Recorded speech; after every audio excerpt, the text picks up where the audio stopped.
Dieu veut nous libérer de cette vie où l'on espère toujours que quelqu'un se lèvera pour nous aider. Il est dans ta destinée de te lever toi aussi. Je veux parler sur ta vie. Crois-tu au pouvoir de la prophétie? Quand Dieu te rend vraiment grand, écoute-moi, il y a beaucoup de querelles et de problèmes qui deviennent inutiles. Quand Joseph est devenu grand, il était facile de pardonner à ses frères. Il y a beaucoup de problèmes familiaux, beaucoup de problèmes avec la famille élargie qui deviennent inutiles quand tu deviens grand.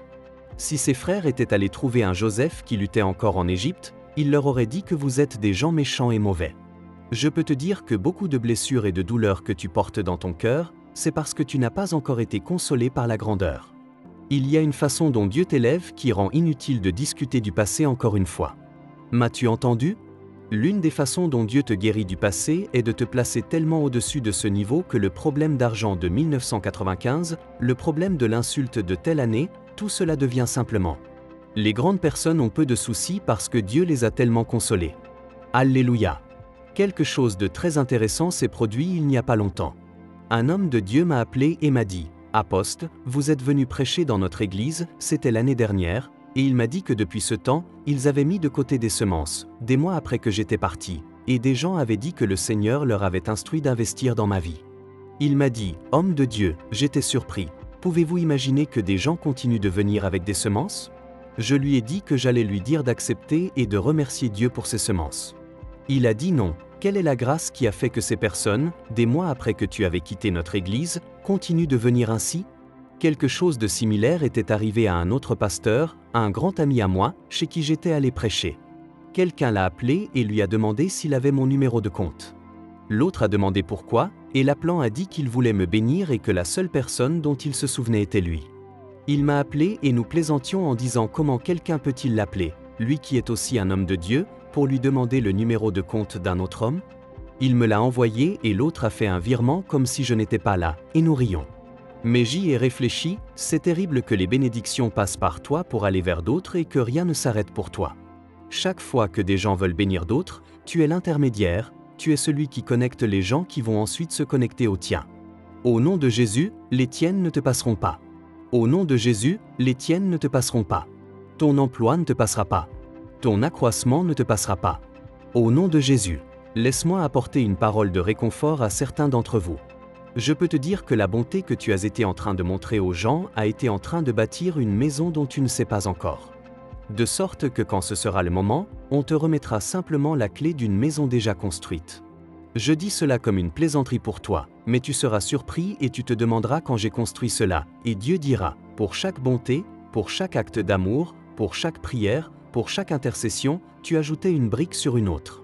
Laisse-moi prophétiser sur toi encore, il y a des choses qui se sont produites pour d'autres grâce à toi pour lesquelles tu ne lutteras pas dans ta propre vie. Au nom de Jésus, tu es le releveur des hommes, tu es le ciel, Dieu peut aider les hommes à arrêter de lutter seuls. Je me souviens avoir prié et pleuré vers Dieu en disant « Seigneur, cette œuvre est immense. Le ministère apostolique et prophétique demande beaucoup. Que cette grâce vienne pour l'amour de Dieu sur ma vie et aussi sur cette vision. Le pouvoir de prospérer peut être sur toi en tant qu'homme de Dieu sans être sur ton ministère, tu prospéreras tandis que le ministère souffre. Le pouvoir de prospérer peut être sur le ministère sans être sur toi, le ministère prospérera et te laissera souffrir et tu commenceras à faire des compromis. Je peux te dire que quand cette grâce est venue, avec tout le respect et l'honneur à Jésus, j'ai su qu'elle était venue pour rester. La Bible dit qu'au jour de la Pentecôte, soudainement, ils ont vu ce qui ressemblait à des langues de feu et elles sont venues et se sont posées ou assises. Elles ne sont pas venues pour repartir. Il y a des grâces qui peuvent s'asseoir et reposer sur toi. Quand elles restent sur toi, c'est définitif. Je te soumets avec toute humilité que chaque démon et chaque principauté de l'enfer sait que c'est un ministère que Dieu a aidé. Le ministère, ce n'est pas le bâtiment, c'est toi, et tu dois répondre à ce nom ce soir au nom de Jésus-Christ. Peu importe quel esprit de pauvreté a enchaîné les gens dans ta famille, tu as vu des gens éduqués jusqu'au doctorat sans pouvoir construire une seule maison, c'est un esprit méchant. Quand ton niveau d'investissement intellectuel ne correspond pas à tes récompenses financières, quelque chose ne va pas dans cette équation. Et numéro 2, nous allons prier pour que Dieu nous fasse bouger. Je peux te dire ceci, tout homme de Dieu sincère qui aime son peuple, sa plus grande joie n'est pas son témoignage personnel. Si quelqu'un m'achète une voiture aujourd'hui, ou un avion, ou me construit une maison, Dieu soit remercié pour tout cela, mais ce n'est pas vraiment le témoignage que je viendrai partager ici. Ma plus grande joie aujourd'hui est de m'asseoir et d'entendre des gens dire qu'ils venaient d'une famille qui ne connaissait rien, qui servait des idoles. Et maintenant ils sont en feu pour Jésus, ils aiment Jésus. Et voyez ce que Dieu a fait, c'est un témoignage. Tu dois être un leader méchant pour te réjouir de tes propres résultats au détriment du peuple que Dieu t'a envoyé. La vraie joie d'un leader n'est pas son témoignage personnel, mais de savoir que le peuple de Dieu croit en lèvres et en bande. Je peux te dire, homme de Dieu, ceci pourrait être un secret pour toi à apprendre quand il y a de vrais témoignages, non pas mis en scène, non pas exagérés, de vrais actes du pouvoir de Dieu dans ton ministère, il est impossible que ce ministère soit vide. Seigneur, relève-moi et laisse-moi me tenir par la foi sur la terre stable du ciel, un endroit plus élevé que celui que j'ai trouvé. Seigneur, plante mes pieds sur un terrain plus élevé. La dernière prière, et ce sera une très courte ici ce soir. Père, je fais le vœu que lorsque tu me rendras grand, cela ne distraira pas ma marche avec toi. Au contraire, cela me donnera l'opportunité de servir tes desseins. Lève ta voix et prie cette prière sincère. Quelqu'un prie. Prie et laisse mon Dieu te surprendre ce soir. Prie et laisse celui qui nous soutient te surprendre ce soir. Seigneur, que ma grandeur ne soit pas une interruption de ma vie spirituelle, qu'elle ne soit pas une interruption de mon amour et de mon feu pour toi. C'est généralement la condition, si les nations te voient à travers ta grandeur, si les nations le connaissent à travers ta grandeur, alors il n'y a pas de limite à ce qu'il peut faire. Si cette grandeur n'apportera pas d'orgueil, d'arrogance, Alléluia. Je voudrais avoir la liberté de partager certains de mes témoignages, mais parfois nous vivons dans un monde où les gens mal interprètent tout. Les hommes de Dieu disent une chose et les gens croient qu'ils ont dit quelque chose de complètement différent, et cela cesse même d'édifier les gens. Mais je t'en dirai un ou deux. Écoute bien. Je me souviens d'un moment où une société immobilière est venue me voir et a dit « Monsieur, Dieu nous a donné une instruction selon laquelle partout sur cette terre où nous construisons un lotissement, nous y construirons une maison pour vous. C'est notre alliance avec Dieu. N'importe où sur cette terre à travers le monde, aussi longtemps que cette société existera, sache que partout où tu nous vois construire un lotissement. Je ne sais pas combien de lotissements ils ont construits maintenant à travers le monde. Si tu me dis que le pouvoir de prospérer ne fonctionne pas, réfléchis encore. Alléluia. Je me souviens d'un groupe de personnes riches qui sont venus me voir et ont dit « Apôtre, Dieu a dit que nous devrions te faire membre non exécutif du conseil d'administration de cette société. Pourquoi faire? Que faites-vous? Ceci et cela et cela. C'est l'instruction que Dieu a donnée. Alors quelle sera ma contribution à votre société? Cet avantage spirituel que vous représentez, l'arche de Dieu pour notre entreprise. Je suis désolé, oh, je suis désolé. Tu vois, c'est pourquoi parfois il est bon de dire certaines choses pour t'aider à savoir que l'homme qui se tient devant toi ne dit pas des bêtises. Laisse-moi te dire, si tu penses que c'est juste un prédicateur qui te motive, réfléchis encore. Je te soumets avec toute humilité que ce qu'il faut pour diriger un seul service de Kounia, c'est ce que beaucoup de gens pourraient utiliser pour des conférences. Crois-moi quand je te dis ce qu'il faut pour diriger un seul service de Kounia. Tu n'as jamais vu quelqu'un venir ici pour pleurer, pour manipuler, pour dire ceci et cela. Quand Dieu envoie une parole à Jacob, elle se pose sur Israël. Nous ne sommes pas les inventeurs de ces choses, nous les avons reçues aussi de ceux qui s'en sont occupés. Il a dit va vers ceux qui sèment et qui construisent. Alléluia. Notre monde aujourd'hui veut seulement que les gens se vantent. Une fois que tu te vantes et que tu fais beaucoup de bruit en faisant beaucoup de choses, mais une fois que tu es modeste et humble et que tu vis ta vie avec modestie, parfois nous disons ces choses non pas pour attirer des conflits. Mais que chaque démon en enfer sache que jusqu'au retour de Jésus, ce ministère ne connaîtra pas la pauvreté. Crois-moi simplement quand je te le dis. Non, non, ce n'est pas un point de prière, je te dis ce qui s'est passé. Ce ne sera que de gloire en gloire. Ce n'est pas de l'orgueil. Je suis désolé si cela ressemble à de l'arrogance, je décris simplement ce qui doit se passer dans ta vie à partir de cette nuit. Apôtre, je viens d'un milieu où personne ne me connaît. Apôtre, en ce moment même où je me tiens ici, je suis endetté d'1,5 milliard.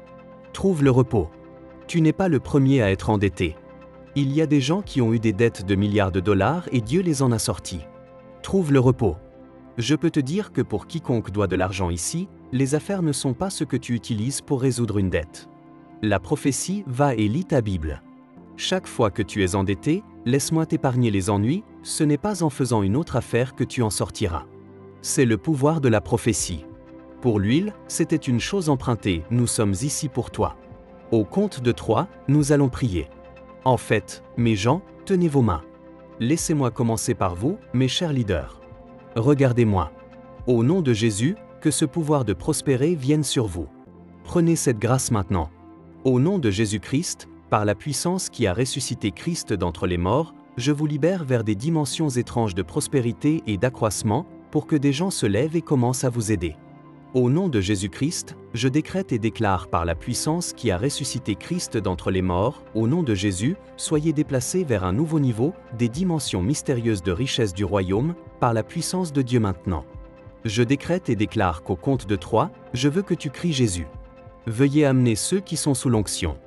Certains d'entre vous viennent de familles où personne ne s'est élevé, mon Dieu est sur le point de t'élever. Es-tu prêt maintenant? Père, que cette onction, que cet homme vienne sur ton peuple. Amenez-les au compte de 3, 1, 2, 3, criez Jésus. Prends cette grâce maintenant. Prends cette grâce maintenant. Amenez-les.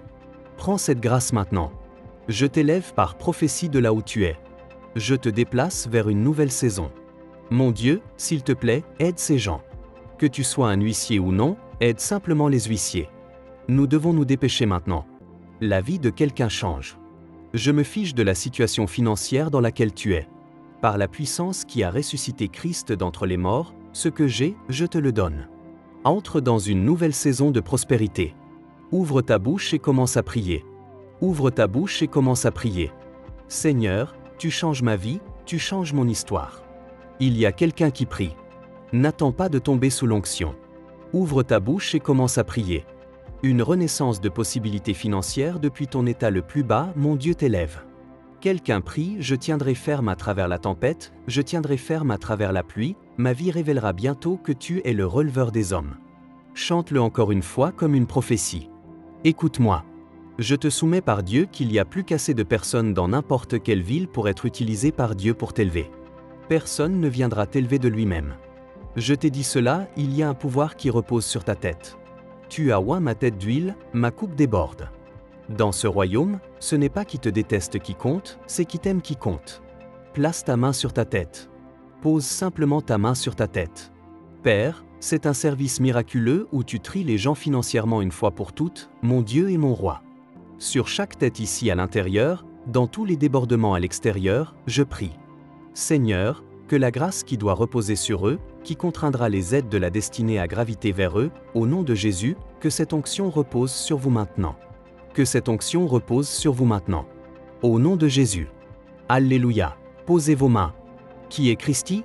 J'entends le nom Christi. Mon assignement ce soir est de traiter les questions de Christi. Qui est cette personne? D'où viens-tu? Je veux prier pour toi. Je suppose qu'il y a peut-être beaucoup de Christi, mais ta vie est sur le point de changer. Et au cas où je prophétise à d'autres personnes, tu ouvres ton cœur et tu reçois ce que Dieu dit. Ce qu'il dit à l'un, il le dit à tous. Sommes-nous ensemble? Je ne veux pas te gêner, mais s'il te plaît, écoute-moi. Il y a une parole prophétique. Je ne demanderai pas à la personne de sortir pour des raisons sociales. Il y a une dame ici, un homme t'a gardé dans une maison. Attends maintenant, laisse-moi finir la prophétie. Ne dis pas oui à quelque chose dont tu ne sais pas encore où je vais. Soyons patients et laissons la prophétie se terminer. Cet homme est marié avec sa femme, mais il t'a gardé dans une maison quelque part. Tu es dans une relation avec l'homme et il t'a gardé dans une maison quelque part. Je veux que tu saches que cet homme va te détruire. Il t'a menti et t'a fait croire que si lui ne t'aide pas, où trouveras-tu de l'aide?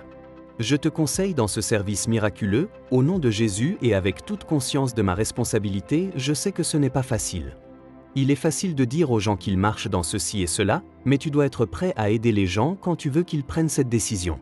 Mais laisse-moi te dire, qui que soit cette personne, je te parle par l'esprit, je veux que tu sortes de cet endroit parce que ce que je vois, cet homme ne t'a pas seulement gardé là, il y a quelque chose d'occulte qu'il fait là. Tu entends ce que je dis? Je te parle par l'esprit de Dieu. Recule de là. Il te donne peut-être dinera, mais il prend la gloire de 2 millions de chez toi. Et nous devons être prudents en tant que croyants. Parfois, vous savez pourquoi il est important d'autonomiser les croyants ainsi? Parce que si nous n'autonomisons pas les croyants, quand les gens sont désespérés, ils feront n'importe quoi pour de l'argent. Ils viendront à l'église et enlèveront les 10% et les déposeront, mais ils savent d'où ils l'ont obtenu. Donc il ne suffit pas simplement de critiquer les gens et de dire que tu es comme ça, que tu suis des hommes, que tu suis des femmes, que tu suis n'importe quoi. Non, non, non, non. Nous devons d'abord autonomiser les gens, puis leur dire, voici comment cela se fait dans le royaume. Il y a beaucoup de parents aujourd'hui qui jouissent de beaucoup de bénédictions financières de leurs enfants et qui dansent, et ils ne savent pas les choses sales et démoniaques que leurs enfants font pour apporter de l'argent. Et il est facile de les insulter comme nous aimons toujours le faire à l'église quand nous entendons les situations des gens, plutôt que de nous asseoir rationnellement, de réfléchir et d'aborder cela depuis un cœur d'amour. Dieu vous a amené ici par son esprit. Je veux prier pour toi, madame. Ta souffrance prend fin cette nuit. S'il te plaît, sors doucement, fais attention, attention pour ne pas tomber sur elle. Je sais ce que je viens de voir. Je veux prier pour elle. Oh, mon Dieu, oh, mon Dieu. Tu sais, laisse-moi te dire quelque chose, mes chers. Pour aussi longtemps que Dieu t'a amené ici cette nuit, je t'assure par Dieu que la force qui t'empêcherait de recevoir ton témoignage n'existe pas. Je regarde cette femme dans une vision et je vois une femme qui souffre de malchance.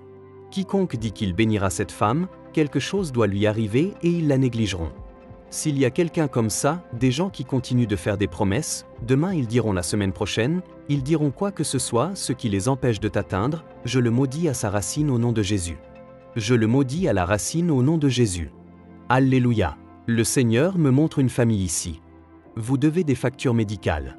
Comme je parle maintenant, vous devez des factures médicales, même des millions. Vous devez des factures médicales.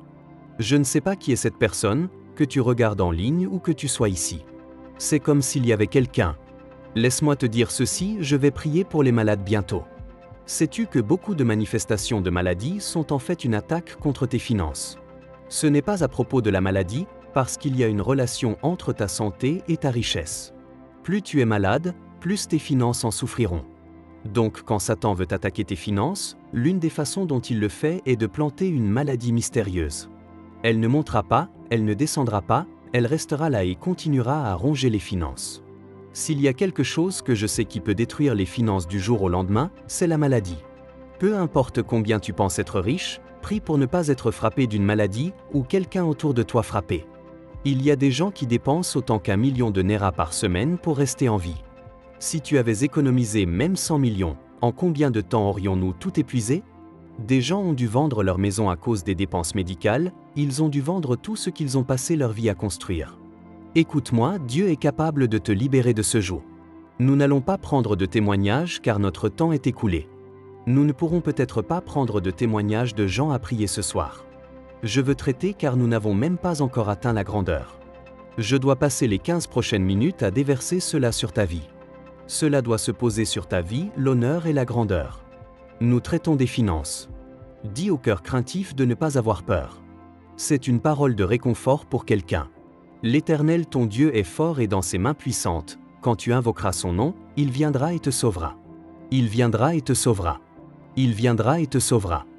Dis au découragé, ton Dieu viendra sûrement. Il viendra et te sauvera. Mon Dieu viendra et te sauvera. Il viendra et te sauvera. Lève les yeux vers lui. Il se lèvera encore, encore. Il viendra et te sauvera. Pour ceux d'entre vous qui êtes ici, la veuve, le Seigneur est venu maintenant. Laisse-moi te dire ceci, sais-tu que n'importe quel jour où tu vois une veuve ou quelqu'un qui est véritablement accablé et incapacité, même si c'est 10 Naira que tu peux leur donner, c'est une bénédiction pour Dieu? Souviens-toi de la veuve de Naïn, elle avait perdu tous les hommes dans sa vie. Son mari, un symbole de sa force et de sa défense, était parti, et maintenant son enfant qui représentait son avenir était aussi parti. Quand Jésus a vu sa condition, il a dit « Non, nous ne pouvons pas te laisser ainsi » et il a ressuscité l'enfant. Personne ne prie pour perdre quelqu'un. Mais si et quand cela arrive, il est important de se tenir à leur côté et de prier. Dieu est capable d'aider. Nous ne pouvons pas te promettre que tous les jours tout le monde te donnera de l'argent, mais nous pouvons te promettre que quelque chose peut être placé sur ta vie qui insistera pour que tu ne sois pas laissé sans aide. Laisse-moi prier pour toi. Au nom de Jésus-Christ, ma chère, regarde-moi. Tu es une veuve. Tu te tiens pour qui? Ta mère? Où est-elle? Ne pleure pas. Jésus est capable de t'aider. Écoute-moi, tu ne peux pas réconforter des gens qui pleurent quand ta main est vide. J'espère que tu le sais. Parce qu'après avoir prié pour eux et fait quoi que ce soit, certains d'entre eux se lèvent et ils s'attendent à ce que même si ce n'est que 10 Naira tu mettes quelque chose dans leur poche. Et il est facile pour nous de faire beaucoup de bruit à l'église et de parler et de dire ceci et cela et Dieu le fera. Tu dois rejeter la pauvreté dans ta vie. Il n'y a aucune raison pour laquelle tu devrais rester comme tu es, pas après ce service miraculeux. Père, je prie pour ces personnes. Tu es le seul qui sait ce que l'on ressent. Ô Dieu, mais au nom de Jésus, par ton esprit tu les as appelés à faire changer leur vie et je prie maintenant au nom de Jésus-Christ. Tourne leur vie. Libère cette grâce sur elles. Ton mari physique est peut-être parti, mais que Dieu devienne ce mari pour toi et s'assure que tes besoins sont satisfaits jusqu'à la fin au nom de Jésus. Jésus, je décrète et déclare que la main de Dieu repose sur ta vie. Je ne sais pas mais je sens dans mon cœur dire ceci et je le dis avec respect. Quiconque est ici et est une veuve ou a perdu un être cher, et il y a des gens qui te troublent, au nom de Jésus-Christ nous sommes d'accord maintenant pour que les troubleurs de ta destinée s'en aillent maintenant. Tu vois, quiconque trouble une femme qui n'a pas de force par elle-même dans des circonstances normales doit être une personne méchante. Ne pleure pas. Au nom de Jésus, je prie encore, quiconque te trouble, peut-être quelque chose que tu as laborieusement obtenu avec ton mari et maintenant juste parce qu'il est parti, des gens t'intimident et t'apportent toutes sortes de problèmes, je me tiens par l'apostolique et le prophétique. Je décrète et déclare que tes troubleurs s'éloignent de toi maintenant, au nom de Jésus-Christ, par la puissance qui a ressuscité Christ d'entre les morts. J'utilise ces personnes devant pour prier pour chaque autre personne et je décrète au nom de Jésus, qui est le Fils du Dieu vivant, que quiconque trouble une veuve ici et ne la laissera pas avoir la paix. Mais je prie que si la faute n'est pas de leur côté, que Dieu leur montre miséricorde immédiatement au nom de Jésus. Au nom de Jésus, je prie que tout homme destiné et désigné par Dieu pour te tenir la main, peu importe qui est ce que tu as perdu, surtout ton mari, je prie pour toi. Que Dieu suscite de vraies personnes sans conditions attachées qui te tiendront la main et s'assureront que tu ne pleureras plus au nom de Jésus-Christ. Amen et Amen. Célébrons-les pendant qu'elles s'en vont. Dieu t'y bénisse. Tu reviendras avec des témoignages au nom de Jésus-Christ. Au nom de Jésus, es-tu prêt pour la prochaine prière? Être grand signifie vivre là où tu es et aller au prochain niveau de ta vie. Être grand signifie s'élever à un point où tu peux aussi être une bénédiction. Tu ne peux pas toujours être celui qui regarde vers le haut, tu dois t'élever à un point où tu peux regarder vers le bas et tendre la main vers les autres. Père, quoi qu'il faille pour ma grandeur, libère-le sur moi. Quelqu'un lève la voix et prie. Ne sois pas fatigué. Cette nuit est une bonne affaire. Cette nuit est une bonne affaire par l'Esprit. Vas-y et prie. Seigneur, quelles que soient les finances, l'influence, les relations, les résultats, les opportunités, libère cela sur ma vie, libère cela sur ma vie, libère cela sur ma vie, libère cela sur ma vie. Alléluia, alléluia. S'il te plaît, regarde en haut. Dieu est capable de rendre les gens grands depuis là où ils sont jusqu'au prochain niveau. Genèse chapitre 26 verset 13, nouvelle version du roi Jacques, lisez ensemble, prêt, 1-2 lisez. Et l'homme commença à prospérer et continua à prospérer jusqu'à ce qu'il devint très prospère. Verset 14, car il avait des troupeaux de brebis et des troupeaux de bovins et un grand nombre de serviteurs, de sorte que les Philistins le jalousèrent. Verset 15, attends, reviens à la version du roi Jacques maintenant, je veux te montrer quelque chose. Car tous les puits que les serviteurs de son père avaient creusés au jour d'Abraham son père, les Philistins les avaient bouchés et remplis de terre. Le texte prend le temps de te dire qu'il ne devint pas simplement très grand comme ça, il y avait des luttes. Ils avaient creusé un puits et les Philistins l'avaient bouché. Et Abimélec dit à Isaac, « Va-t'en de chez nous, car tu es bien plus puissant que nous. » Quand tu lis les versets qui suivent, pour gagner du temps, cela te dit qu'il a creusé un puits et ils l'ont recouvert. Il lui a donné un nom. Il a creusé un puits et ils l'ont recouvert. Et le troisième, ils l'ont laissé et il l'a appelé Rehoboth. Il dit, car Dieu m'a donné mon propre espace. Mon propre espace, mon propre espace. Je veux prier pour toi. La grâce de la grandeur est une vraie grâce. Lis ta Bible, regarde Abraham. Lis ta Bible, regarde Sarah. Lis ta Bible, regarde Esther. Lis ta Bible, Josué, Gideon, des gens ordinaires. Tu peux commencer là où tu es, mais tu ne dois pas y rester. Tu dois t'élever car la Bible déclare que le sentier du juste est comme une lumière brillante qui brille de plus en plus jusqu'au jour parfait. Qu'est-ce que la grandeur? C'est être élevé à une position dans la vie et la destinée où tu jouis des bénédictions de la productivité, des bénédictions de l'influence, et maintenant tu peux tendre la main vers les gens et être aussi une bénédiction pour eux. En toi seront bénies toutes les familles de la terre. Si cela se produit pour toi, c'est l'apogée de la grandeur.